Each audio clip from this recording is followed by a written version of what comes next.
Hello guys, तो आज की वीडियो में हम समझेंगे स्मेल, अरोमा और फ्रेगरेंस में क्या डिफरेंस होता है।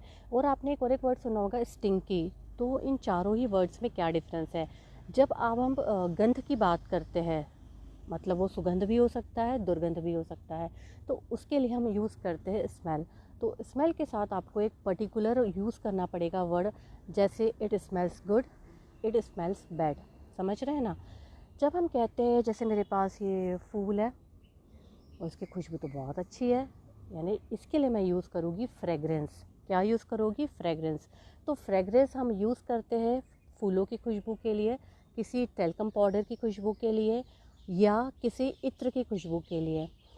अरे मैं पार्क में बैठी हूँ ना, तो आसपास किसी खाने की खुशबू आ रही है और मुझे भूख लग रही है।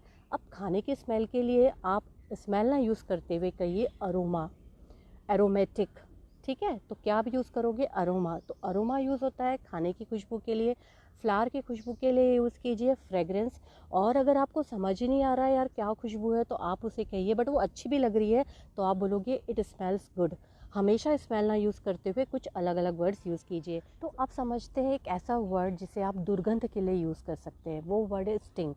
STINK। स्टिंक को आप ऐसे वर्ब की तरह यूज़ करना चाहे तो स्टिंकिंग भी बोल सकते हैं ING लगा के, यानी वो जाएगा STINKING। जब आप इसी वर्ड का एडजेक्टिव यूज़ करोगे तो वो जाएगा स्टिंकी, STINKY।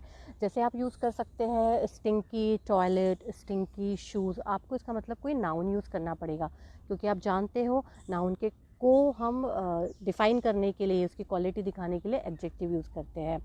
तो जब भी आप दुर्गंध की बात करेंगे तो आप स्टिंक वर्ड को यूज़ करेंगे। जब आप स्मेल की बात करेंगे तो आपको स्पेसिफिक होना पड़ेगा गुड या बैड लगा के। खाने की खुशबू की बात करेंगे तो अरोमा को यूज़ कीजिएगा। और अगर आप फूलों की खुशबू की बात करोगे तो आप उसे फ्रेगरेंस बोल के बताएंगे। तो आई होप कि आपको ये सारे ही वर्ड्स अच्छे से समझ आ गए होंगे, तो आप इनको आज से यूज़ करना शुरू कर दीजिए। वीडियो को ज़्यादा शेयर कीजिए गाइज़। आप लाइक भी नहीं करते हैं, ऐसा क्यों? I don't know. लाइक कर दीजिए, ये हमारे लिए एक मोटिवेशन होता है। Thank you so much for watching.